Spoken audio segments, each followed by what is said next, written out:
When the 43X first came out, everyone was pretty stoked.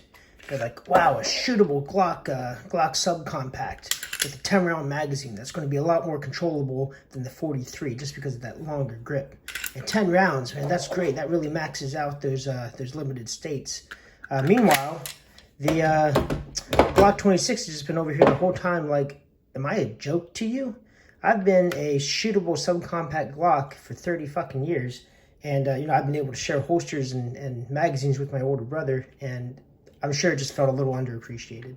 So today I'm just going to kind of talk about why you might choose a 43X over a Glock 26.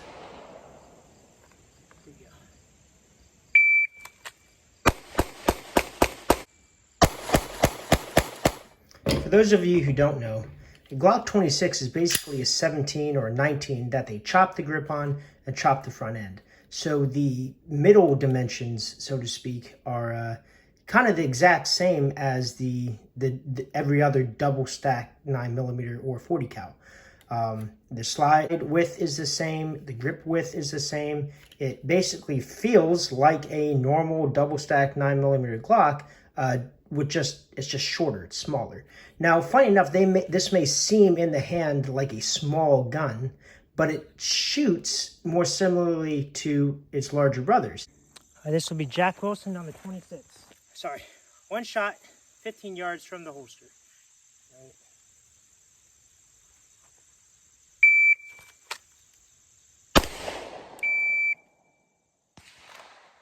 .214.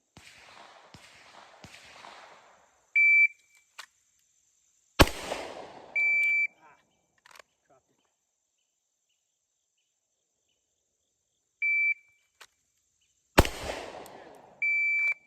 178. One more.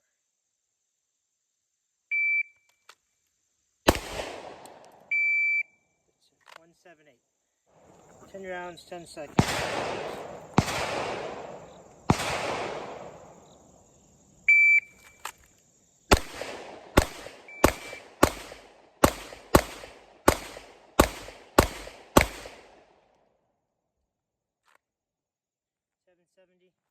Fast drill. Here we go.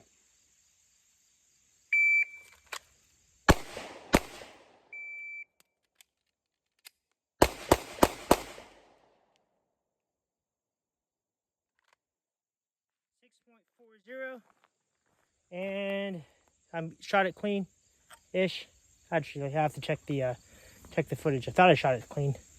Well, if you count the head box, I did. If you count just the alpha, I did not. So, conversely, the 43X to me feels like a bigger gun in the hand, but shoots like a much smaller one. So kind of like the opposite of this gun. And a lot of people pick this up in the shop and feel like, man, this feels really great. I can get my fingers all around it, got good trigger reach, all that.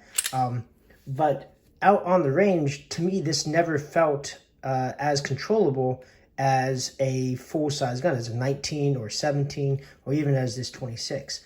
This thinner slide and thinner grip is great when you're trying to conceal it, but it kind of concentrates that pressure back on the webbing of your hand, which if you have manly hands, no big deal, but it just never really felt or shot to me as well as a 26 or any other double stack Glock. But also, the more kind of time I spend with this, the better I get with it. Unfortunately, through the last year and a half that I've owned this gun, I just haven't really had any time, really the inkling to dedicate like solid practice time with this. It's always been kind of diversified through a bunch of other guns. So I haven't really given the due diligence. I absolutely think this could be as shootable as any. An extra one down here. 1, 2, 3, 4, 5, 6, 7, 8, 9. So even the last one, man. Let's not count that one. Or any other gun. And for those people who kind of solely have this, I mean, don't feel undergunned, especially with those shield magazines. 15 rounds, 20 rounds in a gun this size and this form factor is nice. The whole video, the point of this video is not to try to say don't buy this gun, but just comparatively, if you're already used to a double stack Glock, then the 26 is kind of, you get that smaller form factor without giving up any really capability. Like I said, this is a very shootable gun. especially if you have practice with it. Some of the footage I'll roll in here shortly. I can't seem to get good solid hits at the 15-yard line in that initial Jack Wilson drill. Shots are all over the place. But again, that could just be because those are the first shots of the day out of this gun. It's kind of a difficult drill.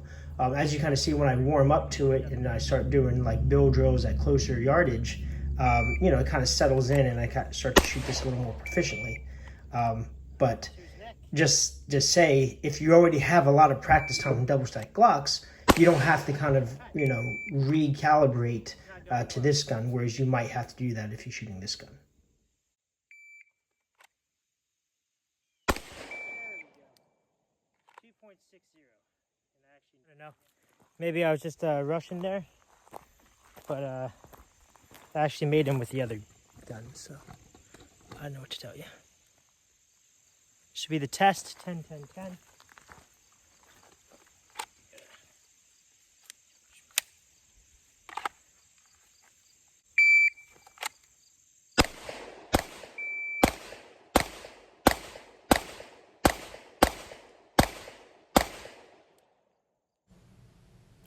Like I said, it's very shootable, and this group looks pretty darn good. It's just not in the right place. 1, 2, 3, 4, 5, 6, 7, 8, 9, 10. Not good. Not a bad group. Just needs to go over a bit to the right, and I could have gotten like 100. Well, yeah, still threw that one in the 7s. But let's see. We can call that a down 1, down 2.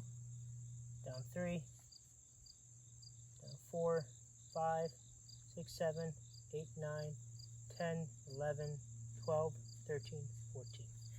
So down 14, that's 86. Not bad, looks a decent group, but just needs to go over a bit. But, all right, 6 rounds. The A zone.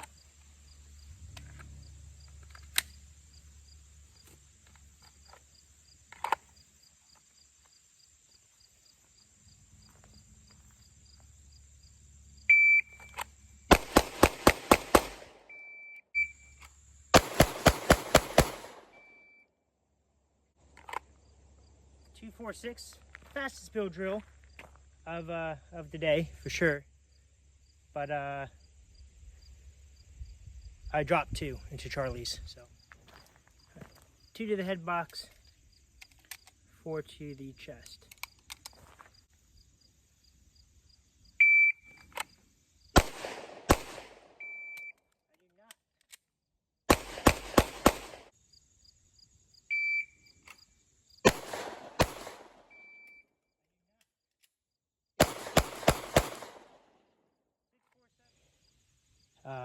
You have to be more deliberate with your fundamentals with this 43X, which could kind of like just to take more time to confirm your fundamentals, but you do have to be more deliberately aware of them. A little disclaimer too, I've been carrying a Glock 26 for at least 5 or 6 years. I think I picked up my first one in 2016. And at one point, it was the only handgun I owned. I was that comfortable with it. Now, this was after I already had a 17 and a 19 and stuff. But, I see something else I like, I sell, I buy. I was a poor college student. But I was absolutely comfortable with just this 26, just because of the, the logistical capability of that. By that, I mean the magazines. I could always throw a 17, 33-round magazine if I wanted to. Basically, you don't really have to treat this like a subcompact gun. It can absolutely work as a primary firearm if that's all you have. I've shot IDPA and USPSA with these. Obviously, not quite as well as I probably would have a full size, but I wasn't that handicapped from it either, especially for my shooting skill at the time.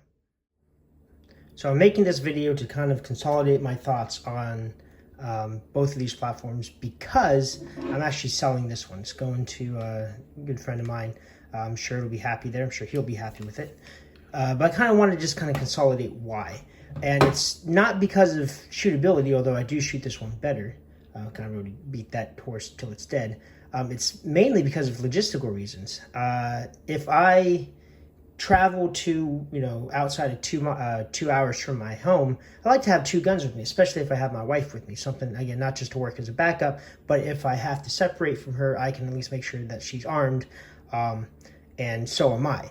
And with that, with 2 guns, if I bring this gun, I have to either have 2 of these guns or pack a whole separate support package for it. So magazines, holsters, stuff like that. Whereas if I brought this gun, now this is my main traveling gun, right? It's as close as I can get to a rifle, while still kind of being able to fit in a bag that my wife's not going to go, hey, why are you bringing a whole Pelican case with you? I can throw this in a suitcase or a duffel bag relatively easy compared to like an AR-15. However, this gun shares holsters and magazines with this one. Especially, and all my holsters tend to be built for 17. Not so much because I want to be able to swap guns in order, but this extra length tends to help push the holster kind of into my body. If you understand a lot about what it takes to actually conceal that kind of object on your body, you'll understand why the extra length. Same reason for this holster, that it's actually for 48, not for 43X, because I do need that extra length on the holster helps drive the gun into your belt line to help conceal a little better. Anyway, but logistically, it's just easier to pack one support bag with, extra magazines, holsters for this gun, and them still be relevant to my primary travel gun. Also, let's say I'm flying somewhere where I'm not bringing, that package. I'm just bringing this gun. Even if I'm flying into a historically restrictive state, I can still find support gear for this, whereas I can't really for this. So if I'm talking about, like, I flew down to Puerto Rico last year, or if I'm flying into California, or if I'm flying into Maryland, or traveling into Maryland or DC, those places the concealed carry culture isn't really strong, and so guns and parts and holsters for a concealed carry oriented gun, they're just not as common. Whereas support gear for law enforcement guns, say Glock 17 or 19, is still available. And that support gear can work in this gun, whereas it could not work in that gun. So again, why I'm more likely to take this into one of those states than I am for this one. Last kind of point I'm going to make before I put this to bed. Initially, I kind of got this gun hoping that, maybe my wife would be more likely to carry it than not, just it being thin. And that is something I will say for the Glock 43 or 43X or 48, is that I have no trouble, concealing a double stack, but if you're female or just generally more slender, this is going to be a lot kind of easier, more comfortable to hide. However, on that same token, my wife will not shoot this. Neither will my sister. My sister actually carries and shoots a Glock 19 pretty often, mainly because of how thin this grip is. Again, I mentioned it earlier, but it concentrates that impact onto a smaller portion of your hand. And if you have sensitive hands, it's unpleasant. So yeah, you have more grip space here, so you can get all your fingers on the gun. But at the end of the day, if you don't enjoy shooting, or if it's unpleasant to shoot, you're not going to practice, you're not going to carry it. And so I, again, tend towards this one, even for females. So it is a little more difficult to conceal, especially with tight-fitting clothing, like females tend to, tend towards. But at least shooting it, it's a lot more comfortable in the hand, just because that impact is spread out over a wider area. My wife happens to have really long hands, her fingers longer than mine, so the grip circumference isn't a big issue for her, not as much as that concentrated impact is. So, last and final reason why I'm keeping the 26 and selling the 43. All right, again, those are just my thoughts on it. I know a lot of people deliberate over one or the other. This is definitely the new hotness. It looks sweet. It's very shootable. By no means a bad gun. I just had kind of driving factors that kind of tended me towards this one. So just my thoughts on it. Your mileage may vary. As always, stay safe, guys. Take care. Bye-bye.